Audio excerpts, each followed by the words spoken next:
Assalamualaikum warahmatullahi wabarakatuh.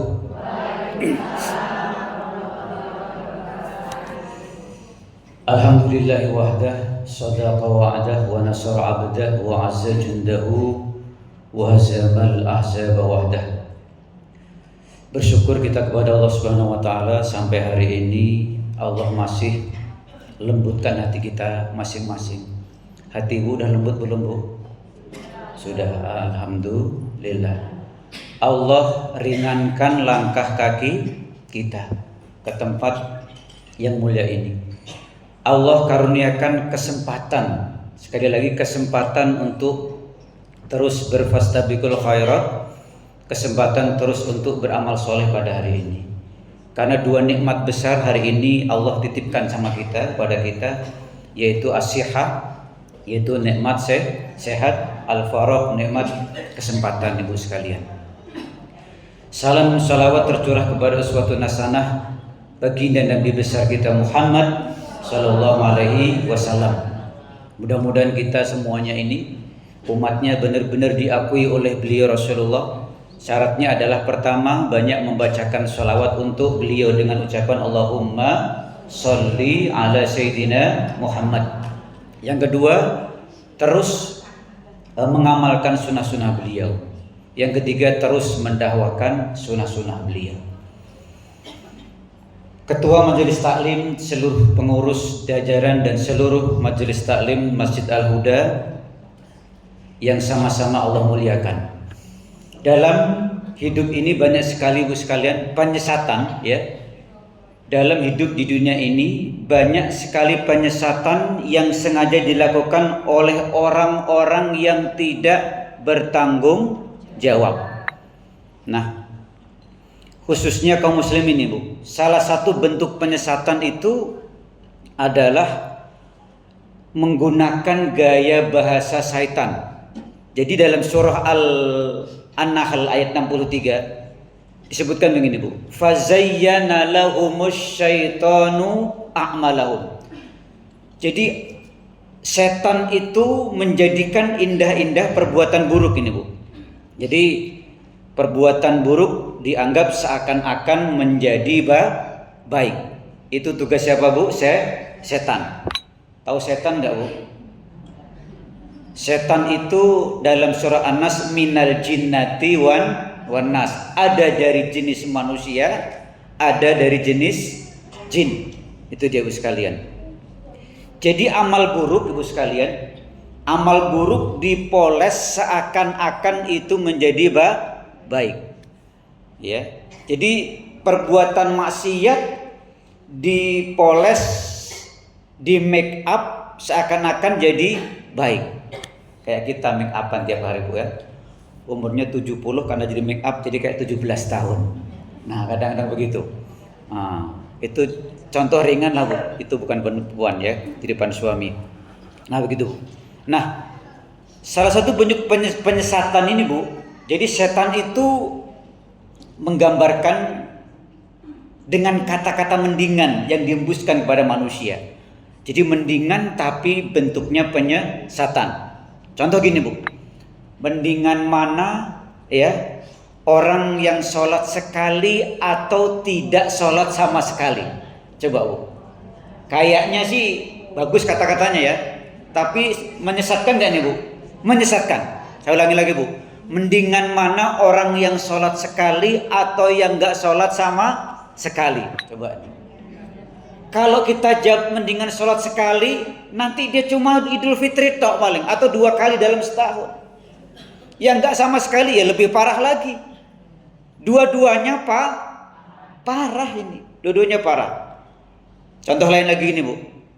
Penyesatan dengan gaya-gaya bahasa setan ini. Mendingan mana orang yang enggak kerudungan tapi baik, atau yang kerudungan tapi suka berbuat dosa. Nah coba nih. Kalau nanti milih yang pertama, wah bahaya ini Bu. Iya kan? Aku ora usah kerudungan wae. Sing penting aku apik. Yang penting ikam wae jamu tetangga, iya kan? Nah, bahaya ini. Padahal ini perintahnya bukan dari ustadz Ibu sekalian. Perintahnya bukan dari Nabi tapi langsung dari Allah. Ya Yuhan Nabi, kata Allah ini, firman Allah, kulli azwajika, katakan kepada istri-istrimu, ya. Ini sudah istri semua kan Bu ya? Sudah istri semua belum ini Bu? Sudah. Wa banatika, anak-anak perempuanmu. Jadi kalau punya anak laki-laki nggak usah disuruh pakai jilbab, nggak perlu Ibu sekalian. Wa nisa'il mu'minin, dan semua kaum wanita dari kalangan mukmin. Kalau non muslimah nggak usah kita pikirin, ya kan? Yudnina alaihinna min jalabihinna. Hendaklah mereka memakaikan kerudung sampai ke dada mereka. Nah itu di situ Bu. Nah, jadi kalau kata-kata mendingan seperti ini, maka tidak ada lagi urusan dalam agama. Makanya Islam itu way of life. Ulangi coba Bu. Way of life. Artiin coba Bu.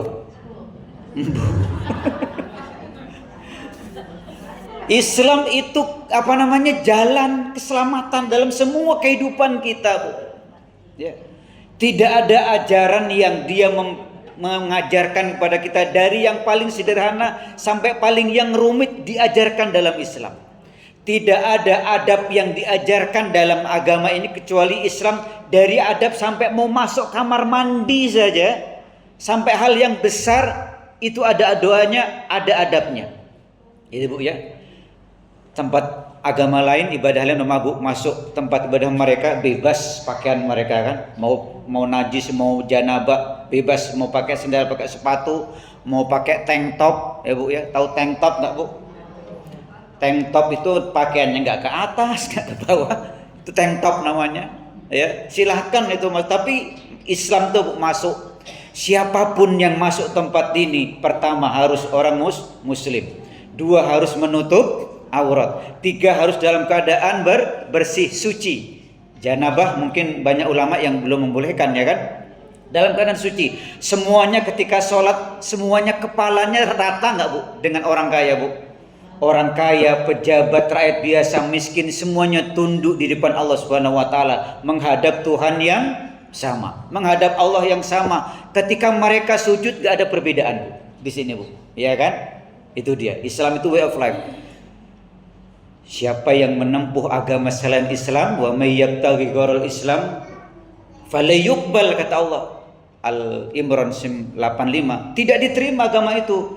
Wa huwa fil akhirati minal khasirin, dan di akhirat termasuk orang-orang yang rugi. Ini Bu ya. Jadi Islam itu jalan segala macam dalam kehidupan kita ini Bu sekalian. Nah, akan tetapi ini Bu, Islam itu bukan kaku. Enggak kaku kayak besi Bu. Islam itu lentur sebenarnya Bu. Dalam hal tertentu memang Bu ya, mendingan itu ada yang memang boleh.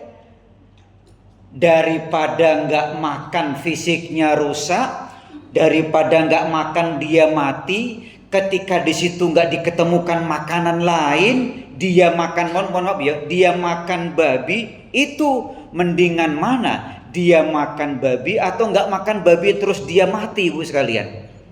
Tapi ini Bu, ketika masih ada nasi putih, ketika masih ada mie rebus, masih ada singkong goreng ya Bu ya, masih ada kikim di rumah ya kan, masih ada seblak, masih ada apa lagi Bu ya, mie ayam geprek ya kan, kok dia makan babi, nggak berlaku mendingan seperti ini Bu. Tapi syaratnya yuqaddaru biqadariha dalam Islam begitu. Jadi sesuai dengan kadarnya, sudah cukup tulang belulangnya bergerak, bisa menggerakkan tulang, cukup Bu. Jadi pamannya ibu-ibu lagi camping ke hutan. Nah, roti gak gelek, ya kan? Nasi gak gelek, gak ketemu lagi Bu. Warung gak ketemu lagi, ya kan? Saking laparnya itu udah gak ketemu makanan Bu. Ketemunya babi di hutan itu Bu, diburu dimakan. Boleh gak Bu? Boleh. Ad-daruratu tubihul mahdurat. Ini Bu, bahasa fikihnya gitu. Hal-hal yang darurat itu dibolehkan, tapi sesuai kadarnya Bu. Cukup hanya untuk menggerakkan tulang-tulangnya. Jangan udah dia goreng babi ya kan, mati kak banget nambah kita. Nah, jangan nggak boleh lagi itu. Nggak boleh lagi nambah meneh, nggak boleh. Cukup badannya sudah bisa bergerak, dia sudah bisa beraktivitas. Itu syaratnya waktu Ibu, tidak lagi diketemukan makanan yang lain. Berobat juga demikian, Bu. Tidak boleh kita berobat dengan hal-hal yang haram selagi yang halal masih kita temukan. Ini contoh berobat pakai darah ular kobra, Bu. Ya kan? Biar jereng. Nah, biar wajahnya glowing, umpamanya kan. Darah itu diminum, kemudian darahnya diusap-usapin ya kan untuk make up. Nah, itu sudah jelas haram, Bu sekalian. Kenapa? Yang lain masih banyak loh, Bu. Skincare yang lain tuh masih banyak. Dari harga puluhan ribu sampai jutaan itu ada nggak, Bu, skincare itu, Bu? Ada. Ibu yang sudah ngabisin berapa botol di rumah tuh nggak tahu lagi, nggak kehitung. Iya kan, Bu? Itu dia. Seperti itu, Bu sekalian. Nah, jadi berlaku kayak itu masih dibolehkan, Bu. Ya, Bu ya. Mendingan seperti itu boleh. Mendingan dia makan babi daripada nggak makan, fisiknya rusak atau mati. Tapi itu hal-hal yang darurat. Ini, Bu ya, darurat. Ada lagi nih, Bu, mendingan juga ini, Bu. Kadang-kadang kita suka menggunakan kata-kata itu. Mendingan mana orang kafir yang amanah atau muslim yang korupsi? Nah, ini, Bu. Pernah dengar gini nggak, Bu? Mending mana orang kafir yang amanah atau muslim yang korupsi? Mohon maaf, Bu, ini pikirannya sangat dangkal. Kenapa dia tidak memilih orang muslim yang amanah itu, yang lain itu banyak? Daripada yang kafir itu cuma satu-satunya itu saja. Ya, Bu, kalau kita sudah berpikir mendingan kafir yang amanah, berarti kita kehilangan idealisme, Ibu sekalian. Ya kan? Nah, padahal muslim yang amanah itu lebih banyak. Ibaratnya gini, Bu, muslim yang berkhimar atau berkerudung yang baik itu lebih banyak. Saya yakin, Bu, di sini orangnya kerudungnya bukan hanya fisik tapi juga hati.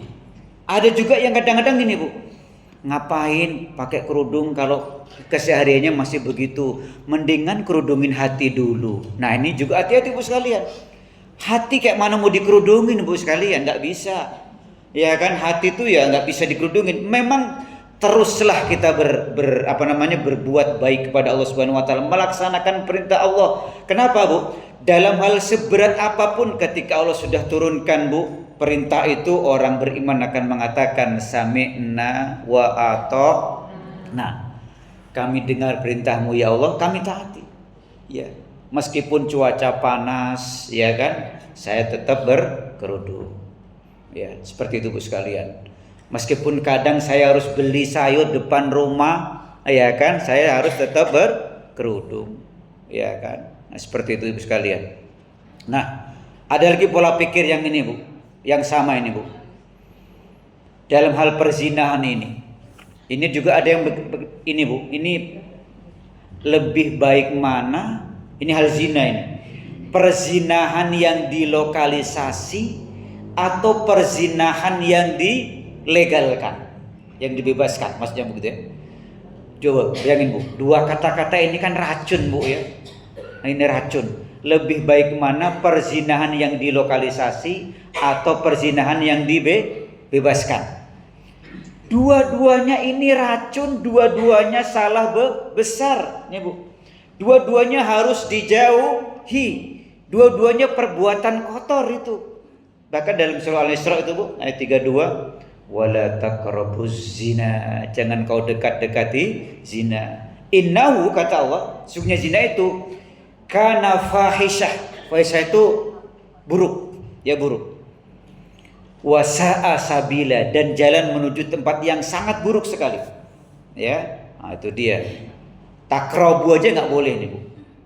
Makanya sedih nih, Bu sekalian. Akhir-akhir ini, Bu ya. Tapi ini oknum, saya katakan ini oknum, Bu ya.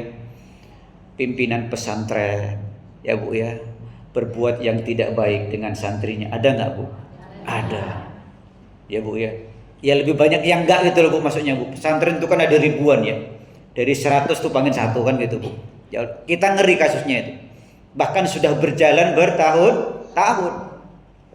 Makanya kita berdoa Ibu sekalian ya. Kita ini berpikir yang benar, berkata yang benar, beramal soleh yang benar, kumpulnya bersama orang-orang yang benar. Nah, ini Bu dia sekalian, ini dia. Nah, jadi sama-sama perbuatan itu buruk sekali Bu. Jadi dilegalkan juga tidak boleh, dosa besar. Dibebaskan juga apalagi, karena mendekati saja sudah tidak boleh. Kan itu, mendekati sudah tidak boleh. Nah, ini adalah termasuk firman Allah tadi Bu, fazayyana lahumus syaitanu a'malahum. Ini surah An-Nahl ayat 63 Bu. Jadi setan itu menjadikan perbuatan buruk itu seakan-akan indah Bu. Jadi minum tua itu seakan-akan indah. Ya kan? Narkotika seakan-akan indah. Perbuatan judi ya seakan-akan indah. Masuk klub malam itu seakan-akan indah tuh Bu. Pasti orangnya kebawa indah semuanya itu. Sampai dia lupa anak, sampai dia lupa istri yang masuk ke sana itu. Rata-rata itu. Dan itulah awal biasanya hancur dalam rumah tangganya. Itu diantaranya ini sekalian ya. Nah, ada lagi sekarang ini Bu sekalian,